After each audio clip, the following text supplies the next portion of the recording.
Well, hello everyone. I trust you're having a good day, and I understand that in the northern part of the world they're covered with snow, 2, 3 inches. I've seen some reports in Canada, and I'm not. I said 2, 3 inches. I meant 2 or 3 feet. We were really troubled with snow here. We had gotten about a quarter of an inch for about 4 hours, and then it was gone. We had our yearly snowfall. But today's such a beautiful day, pushing 50 degrees. So I came to the Express gas station and decided to sit out here and enjoy myself for a few minutes. And I bought what I really have always enjoyed, these Hostess donuts, and I actually like the Dolly Madison ones better. But then it reminded me of a story, an event that had taken place many, many years ago when I was just a youth pastor. I had woke up early in the morning, about 15 minutes before the alarm was going to go off. Now, most people would say, great, I got 15 more minutes of sleep, and fall back asleep, and then they wake up and they're all groggy and tired and don't understand why. That's because they started a new REM cycle, and then once they got into that, they disturbed it by waking it up right in the middle of it, and their body just never felt it got the rest. Often when you wake up in the morning and it's close to time to wake up, just get out of bed and seize the day. I know my wife would not want to hear that, but that's really what you need to do. But it happened so that it was a Sunday morning. I lived in this small town, and it was called Franklin, Ohio. And it was a small town. The gas station was called the gas station. The Baptist church, the Baptist church. The ball card store was called the ball card store.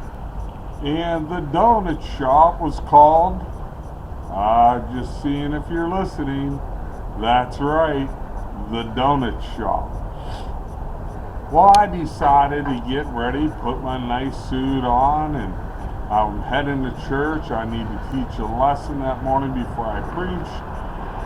And I went down to the donut shop, and it was packed because it was the only place in that city that was open in the morning.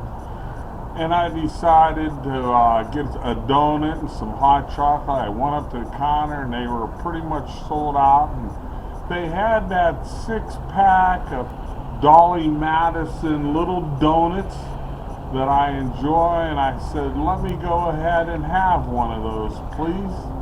And she sold it to me, and I noticed that there wasn't any open table, but there was a seat across from a gentleman reading a newspaper.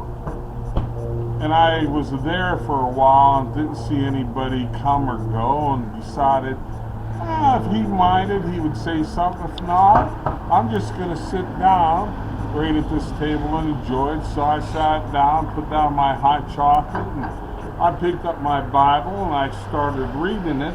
Suddenly, I hear the cellophane on my pack of donuts a-rattling. And I pulled my Bible down, and I watched him as he commenced to taking one of the donuts out and started eating it.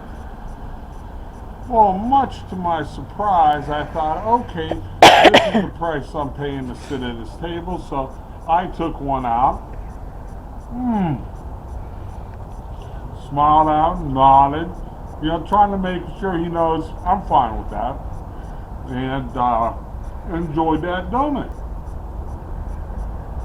I picked up my Bible to commence to reading again, and kind of was difficult because my mind was reeling with a ton of thoughts, when suddenly I hear the cellophane rustle again. And here he takes his second, which would be the third out of a pack of 6 donuts, takes it out, picks it up. I slide the Bible down and watch him as he consumes it. I'm thinking, all right, maybe that's the way they do it here. I sit at his table, I share my food. I've never been ashamed of sharing food, or I've never been ashamed of accepting food. So you can look at me and tell that I'm sure I ate more than my share of donuts, and I decided, well, all right, that's fair enough.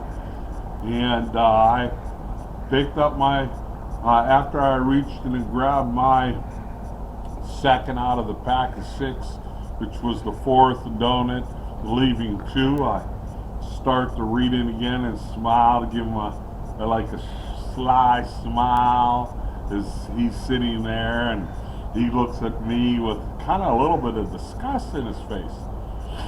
Well, I picked up my Bible, took a sip of my hot chocolate, and by the way, Swiss Mix, best hot chocolate. I had a taste test, tried a bunch of different kinds, Nestle's, you name it. Swiss Miss came out on top, both for flavor and for marshmallow consistency. Well, that's for another story. I pick it up, and I'm just staring blankly at the page, wondering, it's bad enough he's taking my donuts, I never asked. Then he gives me this kind of a smirkish look when I take one of my donuts. And lo and behold, if enough was not enough, I hear the cellophane rattling a third time. I pull down my Bible, and there he is, taking his third out of the pack of 6, leaving one donut left. And I just stare at him, and he stares at me like, I got you, buddy. So I reached in and pulled out one of the last out of the pack of 6 of the white powdered donuts. Coughed on it, sort of. Got white powder all over his fine suit.